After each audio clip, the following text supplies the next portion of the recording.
Gracias, hermano. Hermanos, muy buenas noches.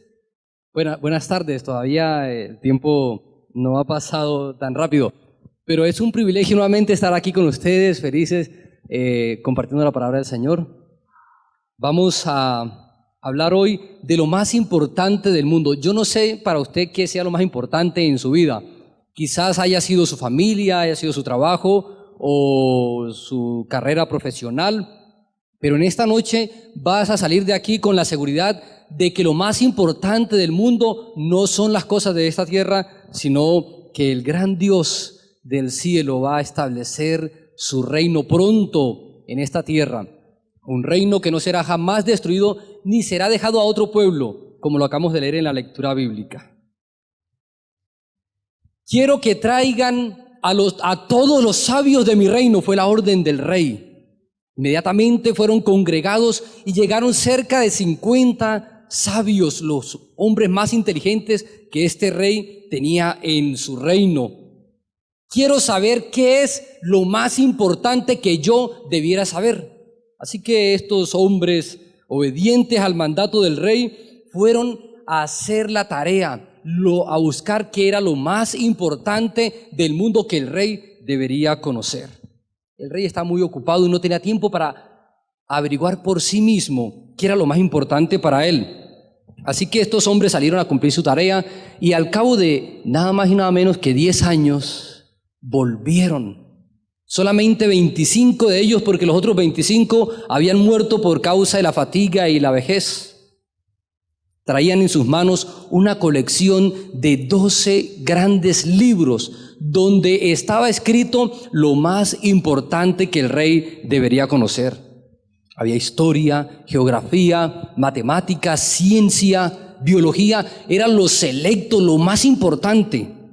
Pero entonces el rey, al ver esa enorme cantidad de libros, 12 grandes tomos, dijo: les agradezco mucho la tarea que han hecho, pero ahora estoy muy ocupado en mis negocios, hay muchas cosas para hacer en el reino, hay que enfrentar algunas guerras, por lo cual no tendré suficiente tiempo para leer esos 12 libros. Así que les voy a pedir una tarea, otro favor, que vayan y resuman que sinteticen lo que más puedan, para que entonces yo pueda saber realmente qué es lo más importante en el mundo. Así que estos 25 sabios, ya un poco más cansados por la vejez, salieron a cumplir su tarea. Y al cabo de 5 años, regresaron tan solo 5 de ellos. Los otros 20 también habían muerto. Y traían en su mano un pequeño libro de 100 páginas. Pero el rey había enfermado gravemente y no podía casi leer. El rey se alegró al verlos, pero les dijo: oh, queridos sabios, les agradezco mucho la tarea que han hecho, pero ya casi no puedo leer. Por favor, resuman lo más importante que yo debería saber. Partieron nuevamente a cumplir su tarea estos 5 y pasaron los meses. Incluso pasaron años y no regresaba nadie. Y el rey cayó enfermo en su cama y estaba a punto de morir, con el deseo de su corazón de saber qué era lo más importante que él debería saber. Luego, un soldado vio a lo lejos a un anciano que caminaba en dirección al palacio. Lo reconoció, fue corriendo a su encuentro y entonces lo llevó rápidamente a la presencia del rey. Este anciano sacó un pequeño cofre de su mochila donde había un anillo que puso en la mano del rey. Y en ese anillo había una inscripción, lo más importante que el rey debería saber. Una inscripción que el rey alcanzó a mirar, alcanzó a palpar, pero que alguien le leyó porque él ya no lo podía hacer. Y decía la inscripción: 7 palabras importantes que nunca se le dieron a olvidar al rey y nunca se nos deben a olvidar a nosotros. La inscripción decía: el Dios del cielo establecerá su reino. Eso era lo más importante que el rey debería saber, no solamente para él, no solamente para la humanidad que ha vivido en esta tierra, sino también lo es para ti y para mí. El Rey del cielo establecerá pronto su reino, y eso es lo más importante que nosotros en nuestra vida deberíamos saber. En la Biblia, en la palabra de Dios, encontramos una historia de otro rey que todos conocemos, la mayoría, el rey Nabucodonosor. Un rey que también tenía una gran preocupación en su mente, un rey que quería conocer el futuro, un rey que quería indagar acerca de cómo sería el futuro para su reino, porque él tanto había trabajado para él que quería que ese reino durara para siempre. Pero las cosas de este mundo no son para siempre. Por muy importantes, por muy grandes, por muy hermosas que nos parezcan, las cosas de este mundo nunca van a durar para siempre. Así que este rey Nabucodonosor, un día estando en su cama, empezó a meditar acerca de cómo sería su reino en el futuro. ¿Qué pasaría cuando él se muriera? ¿Cómo sus hijos irían a administrar? Y tuvo un sueño. En el capítulo 2, en el versículo 1 al 3, leamos el Daniel capítulo 2, versículo 1 al 3.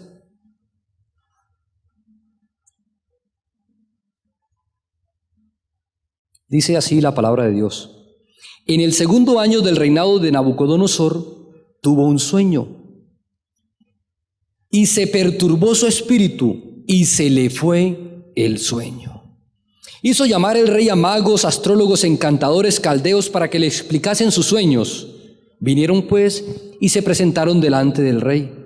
Y el rey les dijo: he tenido un sueño y mi espíritu se ha turbado por saber el sueño. ¿Qué problema tan grande tenían estos magos, astrólogos, encantadores?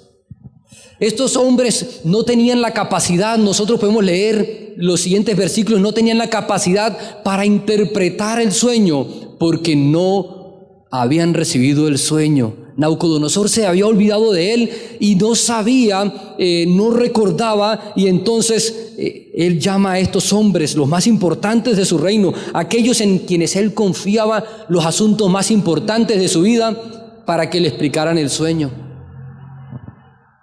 Pero estos hombres no sabían, no lograban entender, porque es imposible para el ser humano poder entender los pensamientos de los demás.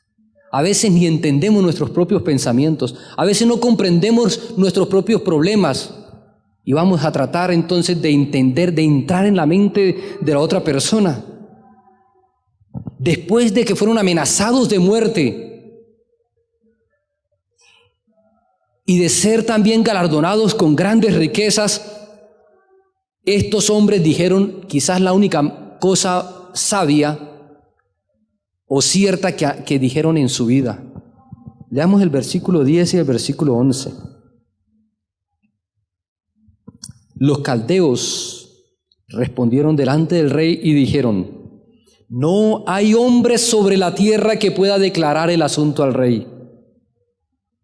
Además de esto, ningún rey, príncipe ni señor preguntó cosa semejante a ningún mago, astrólogo o caldeo, porque el asunto que el rey demanda es difícil y no hay quien lo pueda declarar salvo los dioses cuya morada no es con la carne. Lo único sabio que pudieron decir en toda su vida. En la tierra no había ningún hombre que fuera capaz de interpretar o de aclarar el asunto que el rey pedía. ¿Por qué? Porque este sueño no se lo había revelado, o no era un capricho, no era porque el rey había comido o tomado una cena pesada y entonces había tenido pesadillas, sino que Dios le reveló misericordiosamente al rey Nabucodonosor, y a nosotros nos reveló la historia de este mundo. Entonces únicamente Dios era el que podía interpretar correctamente este sueño. Por eso Dios, en su misericordia hacia nosotros y hacia el rey Nabucodonosor, permitió que éste olvidara el sueño, para que los otros encantadores, que su nombre lo indica, fueran con falsas ideas a darle una interpretación equivocada, y entonces los pensamientos del rey fueran puestos otra vez en tranquilidad, pero con una falsa esperanza. Dios que anunciaba que iba a establecer un reino en esta tierra que iba a durar para siempre, no iba a permitir que unos hombres engañadores fueran a tergiversar la verdad divina. Por lo tanto, les puso en su boca y en su mente el decir que no había nadie en esta tierra salvo los dioses que no moran con la carne, pero dioses a quienes ellos no conocían, al Dios del cielo. En ese momento, el rey se enfureció sobremanera y dio la orden o cumplió con su prometido de que si no le mostraran la interpretación, entonces los iba a mandar a matar. Y efectivamente dio la orden a Arioc, el capitán, para que fueran muertos. Pero había en Babilonia 4 hombres de Dios, y entre ellos uno que tenía la capacidad, que tenía el don, que era lleno del Espíritu Santo para poder entender los misterios. Y este hombre Daniel, al escuchar esa noticia, se presentó ante Arioc y le dijo: no vayas a matar a ninguno de los sabios, déjame entrar al rey, hablar con él, para que yo pueda mostrarle la interpretación. Y Daniel tuvo la fortuna, misericordiosamente, dice el versículo 16, y Daniel entró y pidió al rey que le diese tiempo y que le mostrara la interpretación al rey. Así que Daniel, que tampoco era capaz de interpretar el sueño, convocó a sus amigos, y en los momentos difíciles de la vida, cuando quizás la espada está detrás, quizás cuando los problemas que enfrentamos son tan grandes que no hay solución para ellos, Daniel se rodeó de los mejores. Daniel no buscó, como hizo Nabucodonosor, que buscó a los hombres de la tierra a buscar el consejo de los humanos para su problema divino. Daniel buscó a los mejores para pedir al Señor que le mostrara la interpretación. El versículo 17, dice que Daniel se fue a su casa e hizo saber lo que había a Ananías, Misael, Azarías, sus compañeros, para que pidiesen las misericordias del Dios del cielo sobre este misterio, a fin de que Daniel y sus compañeros no perecieran con los otros sabios de Babilonia. ¿A quién consultas tú cuando tienes problemas? Nabucodonosor consultó a los astrólogos, consultó a la sabiduría humana, y la sabiduría humana dijo algo cierto: no soy capaz de interpretar o de dar solución a tus problemas. Solamente hay una solución, el Dios del cielo, pero la sabiduría humana no lo conoce. La ciencia, por mucho que se esfuerce, no podrá satisfacer las necesidades de nuestro corazón.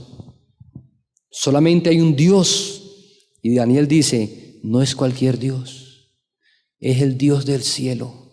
Muchas veces nosotros tenemos a Dios, al Dios del cielo, el Creador.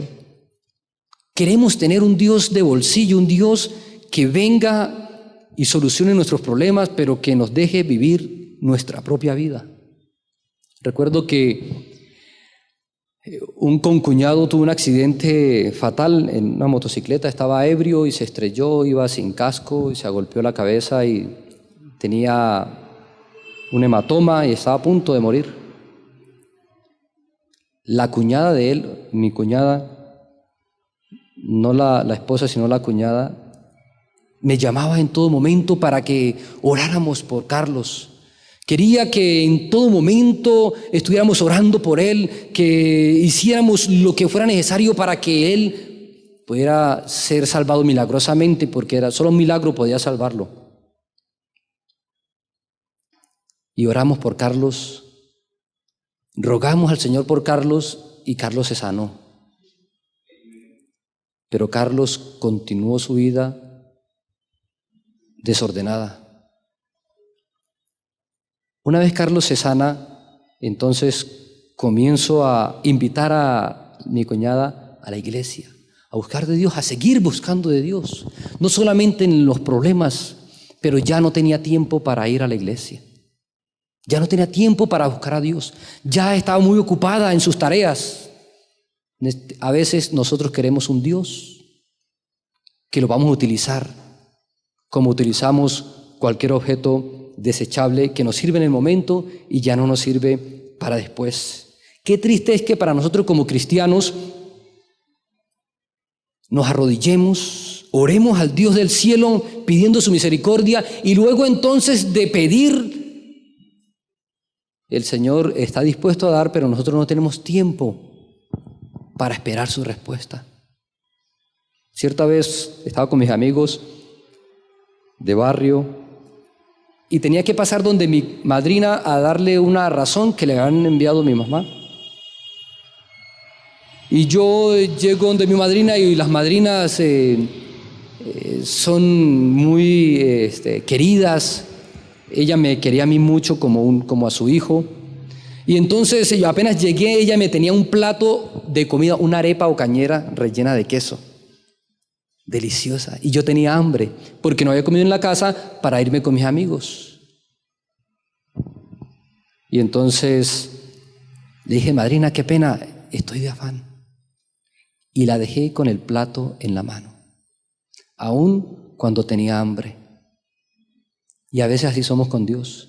Dejamos a Dios con el plato en la mano, con la bendición, pero nosotros no tenemos tiempo y vamos a hacer nuestra propia voluntad. Debemos consultar a Dios y estar dispuestos a hacer su voluntad, a esperar en Él, así como hizo Daniel. Daniel fue y rogó al Señor. No tenía un problema de que tenía hambre, era un problema de vida o muerte. El Señor le revelaba el misterio y se salvaba, o no se lo revelaba y entonces iba a perecer con los otros sabios de Babilonia. Pero el versículo 19 dice que entonces el secreto fue revelado a Daniel en visión de noche, por lo cual Daniel bendijo al Dios del cielo. Miren el énfasis que Daniel pone en este capítulo, donde menciona no a cualquier Dios, al Dios del cielo, el único Dios verdadero que existe. Los demás han sido inventados por el hombre, pero usted y yo no podemos minimizar a este gran Dios creador del cielo y de la tierra. Por lo tanto, Daniel lo engrandeció y corre Daniel entonces a darle la noticia al rey, que ya tenía entonces la interpretación. Cuando Daniel llega donde está el rey, Daniel corrobora lo que dijeron los sabios. Leamos el versículo 27 y 28. Daniel respondió delante del rey diciendo: el misterio que el rey demanda, ni sabios, ni astrólogos, ni magos, ni adivinos lo pueden revelar al rey. Ustedes se imaginan al rey. Había puesto todas sus esperanzas en Daniel porque el rey no conocía a Dios. El rey no tenía un Dios como el que usted y yo tenemos, en el cual podamos depositar nuestra confianza y esperar en Él. El rey Nabucodonosor estaba acostumbrado a confiar en los consejos de los semejantes a él. Y cuando Daniel le dijo que él iba a rogar a Dios para interpretar el sueño, el rey se llenó de esperanza, de una falsa esperanza, porque él confiaba en el hombre. Y ahora Daniel le dice: lo que tú demandas, ni sabios, ni astrólogos, ni caldeos, nadie, ningún hombre lo puede decir, ninguno lo puede interpretar. Pero, dice el versículo 28, hay un Dios, ¿dónde? Un Dios en los cielos, el cual revela los misterios, y él ha hecho saber al rey Nabucodonosor lo que ha de acontecer en los postreros días. He aquí tu sueño y las visiones que has tenido. El sueño que Nabucodonosor había tenido no era solamente para su tiempo ni para su reino, no era solamente para lo que le preocupaba a él, sino para que nos puede preocupar a nosotros. Que el sueño iba a acontecer no solamente hasta los tiempos de él, sino hasta los postreros días, es decir, hasta el tiempo en que usted y yo estamos viviendo. De allí la importancia de este sueño que Dios le dio a Nabucodonosor y también le reveló a Daniel. Ahora Daniel se dispone, ¿te imaginas al rey ahí expectante? Yo no puedo darte la interpretación, rey, pero hay un Dios en el cielo que sí te la puede dar. Nabucodonosor estaba a la expectativa, quería entonces escuchar ávidamente con sus oídos esa interpretación. Y Daniel empieza a relatarle el sueño. Tú estabas en la cama, rey. Cierto, yo estaba en cama pensando. Y estabas pensando en tu reino, en el futuro, en qué iba a ocurrir con tu reino. Y el rey entonces cada momento asentía con su cabeza, porque cada palabra que Daniel pronunciaba, el rey la iba recordando con gran interés. Y Daniel le dice que cuando él estaba en cama, vinieron pensamientos por saber lo que había de ser en lo porvenir, en el futuro. Y el que revela los misterios, el Dios del cielo, te mostró lo que ha de ser. Que Dios escogiese a un rey pagano para manifestarle esta tremenda profecía que alcanza hasta los tiempos en el cual estamos viviendo y que se consumará hasta la venida de Jesús. ¿No había quizás en su pueblo gente digna de recibir esta revelación? Pero Dios, que quería salvar no solamente al pueblo de Israel, sino también al Nabucodonosor y a todos los seres que han vivido en esta tierra, se le reveló a él misericordiosamente, porque había un interés en su corazón de conocer lo que iba a suceder en el futuro. Y Daniel le dice que a él le ha sido revelado este misterio, no porque en él haya más sabiduría que en todos los demás, sino para que se dé a conocer al rey la interpretación y para que él entienda los pensamientos de su corazón. Y entonces usted y yo también podamos basar nuestra fe en la venida de Jesús, no en cuentos, no en fábulas, sino en la palabra de Dios, como el apóstol Pedro lo revela en su primera carta y en su segunda carta. Versículo 31. Aquí Daniel le muestra a Nabucodonosor el sueño. Le dice: tú, oh rey, veías y aquí una gran imagen. Esta imagen era muy grande y cuya gloria era muy sublime. Estaba de en pie delante de ti y su aspecto era terrible. La cabeza de esta imagen era de oro finísimo, su pecho y sus brazos de plata y su vientre y sus muslos de bronce, sus piernas de hierro y sus pies en parte de hierro y en parte de barro cocido. Estabas tú mirando hasta que una piedra fue cortada, no con una mano, e hirió a la imagen en sus pies de hierro y de barro cocido y los desmenuzó. Entonces se desmenuzaron también el hierro, el barro cocido, el bronce, la plata y el oro, y fueron como tamo de las eras del verano, y se los llevó el viento sin que de ellos quedara rastro alguno. Mas la piedra que hirió la imagen fue hecha un gran monte que llenó la tierra. El rey supo, al escuchar estas palabras, que la interpretación que Daniel le iba a dar era cierta, porque Daniel le mostró el sueño tal y como él lo había visto. Por lo tanto, en el versículo 36, Daniel dice: este es el sueño, también la interpretación de él diremos entonces a la presencia del rey. Su problema iba a ser solucionado, aunque primeramente no había consultado a Dios. Pero en la misericordia que Dios nos tiene a nosotros, aun cuando nosotros vayamos tras las cosas que no satisfacen la vida, Dios permite que entonces nos estrellemos con la realidad de la vida para que podamos darle una oportunidad a Él. Y el rey Nabucodonosor tuvo esa oportunidad con Daniel y pudo ver solucionado su problema. La interpretación la encontramos desde el versículo 37 en adelante. Tú, oh rey, eres rey de reyes, porque el Dios del cielo te ha dado reino y poder y fuerza y majestad. Y donde quiera que habitan los hijos de los hombres, las bestias del campo y las aves de los cielos, Él los ha entregado en tu mano y te ha dado dominio sobre todo, y tú eres aquella cabeza de oro. Ustedes saben que Nabucodonosor no quería ser solamente la cabeza de oro, pero él era esa cabeza de oro, el primer reino. Después de ti se levantará otro reino inferior al tuyo, y luego un tercer reino de bronce, y después un cuarto reino que será fuerte como el hierro, y como el hierro desmenuza y rompe todas las cosas, este reino entonces iba a desmenuzar y a quebrantar todo.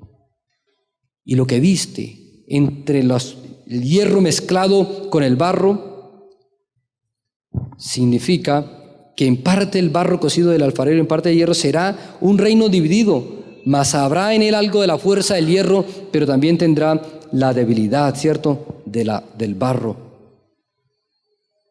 El versículo 43 dice que así como el hierro mezclado con el barro se mezclarán por medio de alianzas humanas, pero no se unirán como el uno con el otro, como el hierro no se mezcla con el barro. Y en los días, lo más importante del mundo que el rey debería entender, que usted y yo deberíamos entender, el versículo 44 dice que lo más importante del mundo, en los días de estos reyes, el Dios del cielo levantará un reino que ¿cuándo será destruido? Jamás.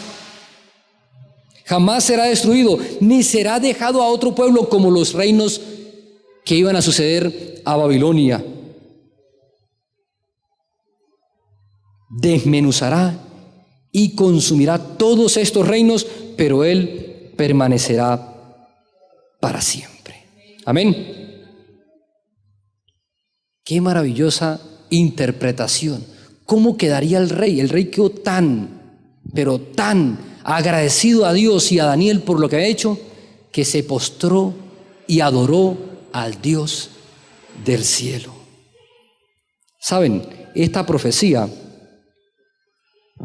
nos indica que desde el rey Nabucodonosor, desde su imperio babilónico, iban a haber 4 grandes reinos en esta tierra.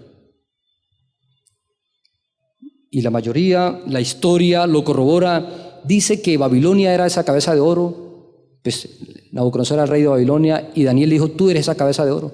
La Biblia nos dice que los brazos, el pecho y los brazos que eran de plata eran los reyes de Media y Persa.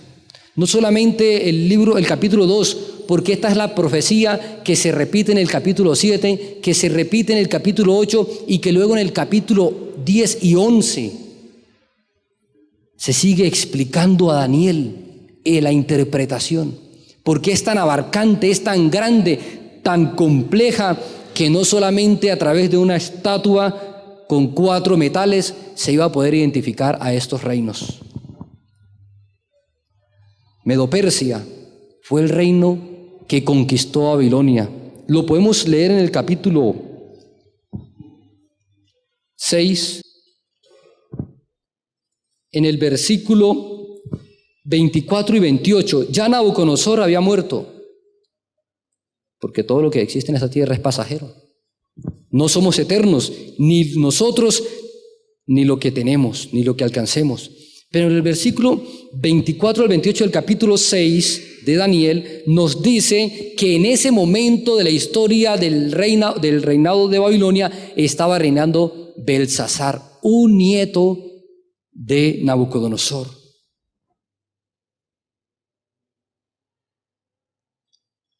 Perdón, yo leí el capítulo 6 y el capítulo 5. Capítulo 5, versículos 24 al 28. Dice así, versículo 22. Belsasar, recordemos, fue un rey que aun cuando escuchó, cuando vio con sus propios ojos la transformación de la vida de Nabucodonosor, nunca quiso creerle por la evidencia que había visto en Nabucodonosor. Nunca quiso creer en el Dios del cielo, sino que le dio la espalda a ese Dios e hizo algo que llenó la copa, la medida de iniquidad en su vida, que fue traer los vasos que Nabucodonosor había traído de Jerusalén a Babilonia, los utensilios de la casa de Dios, esos utensilios que eran consagrados a Dios, que eran apartados para un uso sagrado, para el servicio de Dios. Él los trajo a su fiesta y entonces los profanó. Y fue enviada una mano que hizo una escritura en la pared. Daniel le dice: tú, Belsasar, conociendo todo eso, todo lo de tu abuelo, no quisiste humillar tu corazón sabiendo todo esto, sino que contra el Señor te has rebelado y te has ensoberbecido, diciendo que nada era tan sagrado como para que Él pudiera tocarlo. No le importaba que fueran esos utensilios de Dios del cielo. Entonces, en su presencia, dice el versículo 24, fue enviada la mano que trazó esta escritura, y la escritura que trazó es Mene, Mene, Tekel, Usparsin. Esta interpretación del asunto: Mene, contó Dios tu reino y le ha dado fin. Tekel, pesado ha sido en balanza y fuiste hallado falto. Peres, tu reino ha sido roto y dado a los medos y los persas. Entonces mandó Belsasar a vestir a Daniel de ropas de púrpura, ¿sí? Y el versículo 30 y 31 dice que la misma noche fue muerto Belsasar, y Darío de Media tomó el reino siendo de 62 años. Se cumplió las palabras reveladas de Dios a Daniel y a Nabucodonosor. Daniel finalizó diciendo: he aquí el sueño, y su interpretación es verdadera. Y en la misma vida de Daniel, estando él vivo aún, se cumplió la profecía y Babilonia dejó de existir, dando paso a Medo-Persia. Luego vino, después de Medo-Persia, Grecia. El capítulo 7 de Daniel nos presenta no ya una imagen, sino 4 grandes bestias que salen de la tierra. Y esas 4 grandes bestias, al final esa bestia le salía un cuerno pequeño que iba a perseguir a los hijos de Dios. En el capítulo 8 ya no se presenta unas 4 grandes bestias, sino un carnero con 2 cuernos, y el mismo capítulo 8 nos dice que se presenta también un macho cabrío con un cuerno prominente en el medio, que va y destruye al carnero y lo pisotea y lo acaba. Y este cuerno pequeño luego es quebrado, y de ese cuerno pequeño salen otros 4 grandes cuernos que se van hacia los 4 ángulos de la tierra. Y de uno de ellos, el cuerno pequeño. Ahora, el capítulo 8, en el versículo 19 al 21, el mismo capítulo dice: el carnero que has visto son los reyes de Media y Persa, y el macho cabrío que los destruyó es el rey de Grecia, y el cuerno prominente es el rey primero.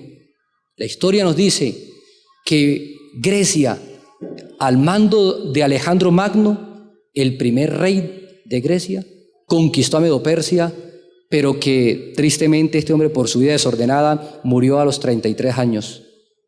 Y su reino fue repartido por 4 generales que él tenía: Casandro, Lisímaco, Seleuco y Ptolomeo. Estos grandes hombres se repartieron el imperio, y este imperio fueron a parar a manos de estos lugartenientes que dominaron la tierra en ese entonces durante muchos años. El pueblo de Israel estaba en medio de 2 de ellos, de esos reyes. Para cuando Cristo nació, ya estos 4 grandes generales habían desaparecido y estaba gobernando otro grande imperio, Roma. En los días de Cristo estaba gobernando Roma. Desde el año 176 hasta el 476 de nuestra era, Roma gobernó. Luego del año 476 se fragmentó el imperio romano en las 10 tribus bárbaras, que es lo que nosotros hoy conocemos como la Europa moderna. 7 países, o sea, 7 tribus llegaron a establecerse y todavía existen. 3 de ellas fueron eliminadas por el cuerno pequeño, que fueron desterrados y desaparecieron. Y ese cuerno pequeño está en un lugar geográfico. Y las grandes tribus bárbaras también, los anglosajones, los suevos, los francos, los bárbaros y otros. Esta profecía se cumplió, se ha ido cumpliendo al pie de la letra, no se ha cumplido en su totalidad, porque aún falta lo más importante, que Dios va a establecer su reino en esta tierra, y lo hará pronto. Y ustedes y yo debemos estar preparados entonces para cuando Cristo venga. Saben que en el capítulo 11 me parece muy interesante y vamos a leer un versículo, vamos a leer 2 versículos del capítulo 11 que nos presentan los reyes del norte y el rey del sur. Yo le dije que los 4 generales de Alejandro Magno, Seleuco y Ptolomeo, llegaron, uno se estableció en el norte de Israel y el otro en el sur de Israel, en Egipto, y el otro en Asiria. Y fueron grandes amigos, pero cuando ellos murieron se empezaron a hacer la guerra sus sucesores, sus hijos empezaron a querer dominar. El rey del norte quería dominar al rey del sur. El rey del sur no quería dejarse del rey del norte. Y 35 años después de la muerte de Seleuco I, o sea, el capitán, el general de Alejandro Magno, sucedió lo siguiente en el versículo 5 y 6. Dice el versículo 5, usted puede leer el versículo 2, dice que habrán 3 reyes persas y el cuarto dice el versículo 2. Y ahora te mostraré la verdad. He aquí que habrá 3 reyes en Persia y el cuarto se hará más grande. Y al hacerse fuerte con sus riquezas levantará a todos contra el reino de Grecia.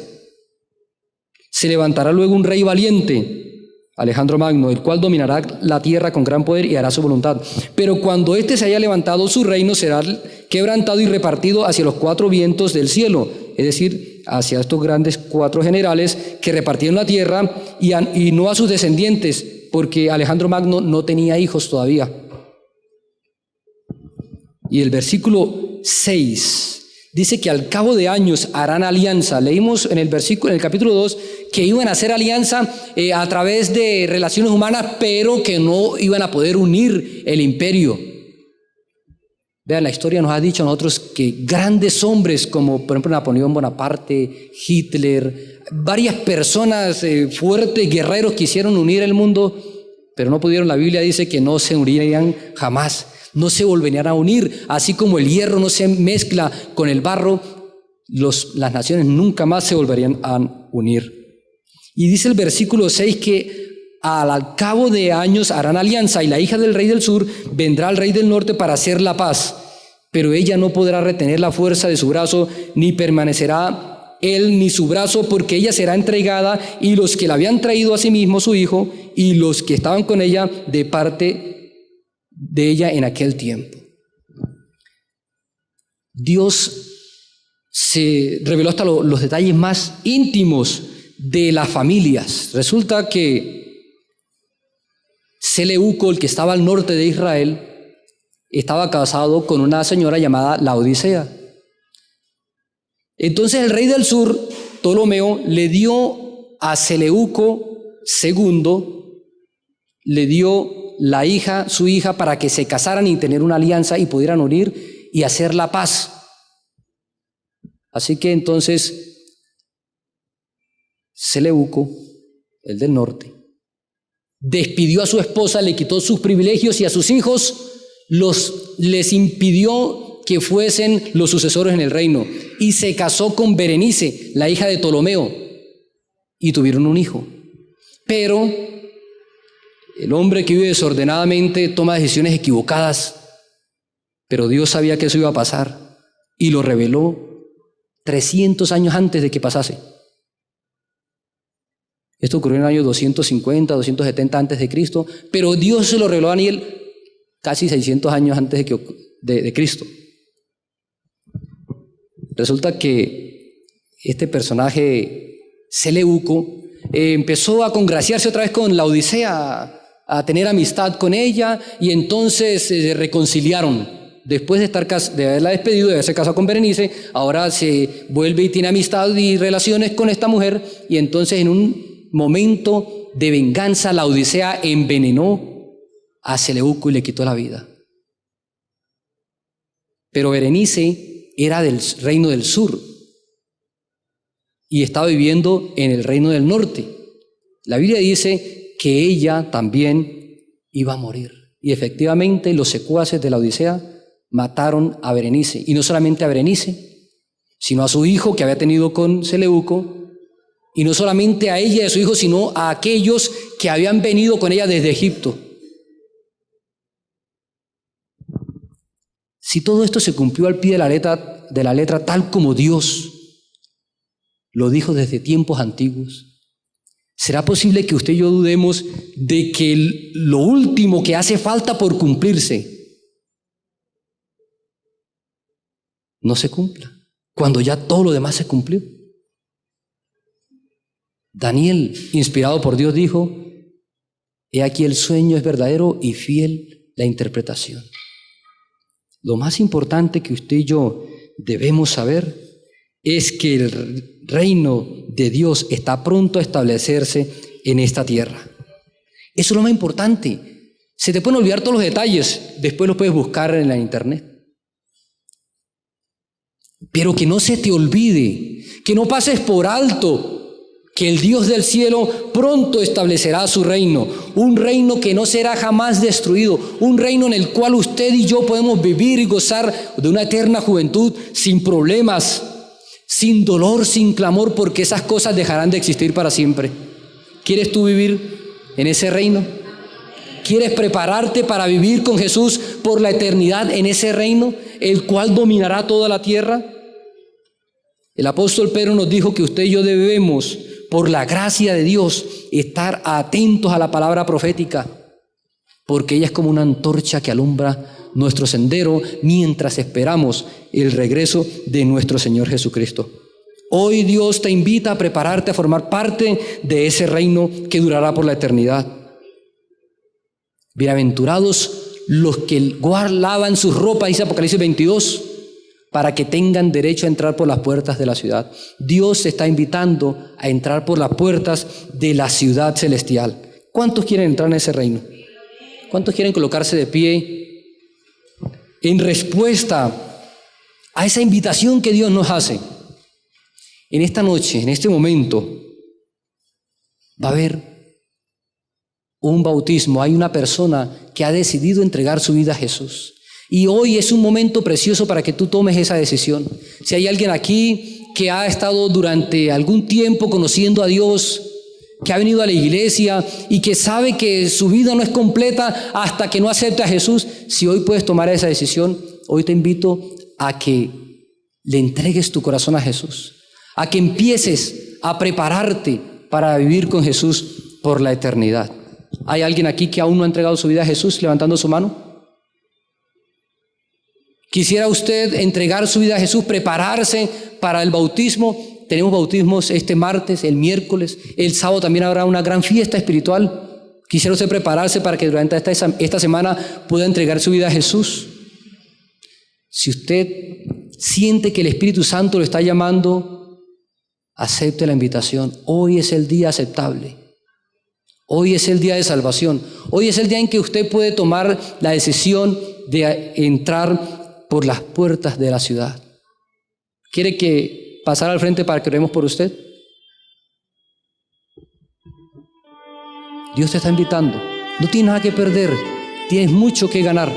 Pasa al frente en respuesta a tu aceptación del plan maravilloso que Dios tiene para tu vida, de llevarte a vivir con Él por la eternidad.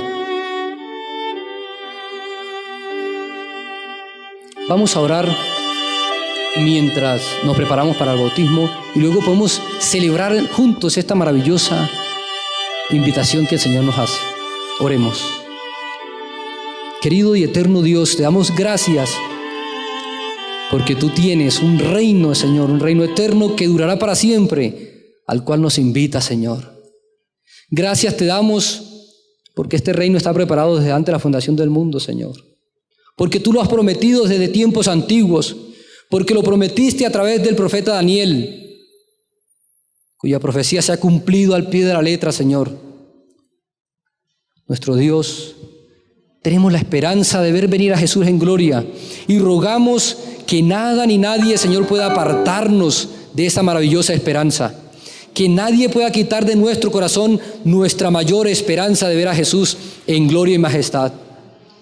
Tú sabes, Señor, que hay corazones que aún están luchando, que aún saben que no están completos hasta que acepten a Jesús. Te rogamos que el Espíritu Santo siga trabajando poderosamente para que puedan alcanzar la victoria en Jesús. Bendice esta hermosa congregación Y bendice a cada amigo que nos ha acompañado en esta noche. Bendice a tu hija que ha tomado la decisión de entregarse a ti públicamente a través del bautismo, Señor. Y bendice esta campaña, Señor, para que juntos durante la semana podamos celebrar y gozarnos con el cielo de ver hijos tuyos descender a las aguas del bautismo y prepararse para el reino de los cielos. Te lo agradecemos en el nombre precioso de Jesús. Amén, Señor. Y amén. Pueden tomar asiento, hermanos. Gisela, ¿aceptas a Jesucristo como tu Salvador personal y prometes entregar tu vida a Él para recibir la salvación? Amén. Gisela, ¿crees que la Biblia es la palabra del Señor y prometes dedicarle el tiempo necesario al estudio y alimentación para tu vida espiritual? Amén. ¿Acepta los 10 mandamientos como la norma de vida, entre ellos incluido el sábado, que nos manda guardar el sábado como día de descanso? Amén. Y Gisela, esperando el pronto cumplimiento de la promesa del regreso de Jesús, ¿prometes no solo prepararte tú, sino preparar a otros para la segunda venida de Cristo? Amén. ¿Han escuchado ustedes la decisión de Gisela esta noche? Un hermano en regla que pertenezca a nuestra Iglesia Central de Medellín, que acepte la propuesta de bautismo de Gisela, levantando su mano. Muy bien, varias manos. De igual manera, ¿quién apoya este bautismo? Amén. Si conocieran algún impedimento o situación que obstaculizara el bautismo de Gisela, este es el momento también para manifestarlo colocando su mano derecha enfrente. Ningún impedimento. Entonces, ¿cuántos estamos de acuerdo y apoyamos esta decisión de Gisela? Bueno, Gisela, ya lo has visto. A partir de este momento eres miembro de la Iglesia Adventista Central de Medellín. Te damos la bienvenida, pastor. Oremos. Bendito y poderoso Dios, Rey de gloria, Rey de salvación y esperanza. María Gisela Valencia, oh Dios, con gozo llega a ti, Señor. Ha sentido la gran necesidad de estar en tus brazos poderosos, de ser salva y estar entre los redimidos. Límpiale, purifícale, Señor, de todo pecado. Llénale de tu gloria, santifícale, Señor, y que el Espíritu Santo le llene de poder para seguir cada día perseverando y esperando la pronta venida de nuestro amado Salvador Cristo Jesús. Ayúdale, Señor, en su vida, para que testifique en todo tiempo, para que predique a otros que Cristo vuelve a esta tierra por segunda vez. Dale poder de lo alto, y como ministro del Evangelio, Señor, la bautizo en el nombre glorioso del Padre, en el nombre glorioso del Hijo y en el nombre glorioso del Espíritu Santo. Amén. Amén.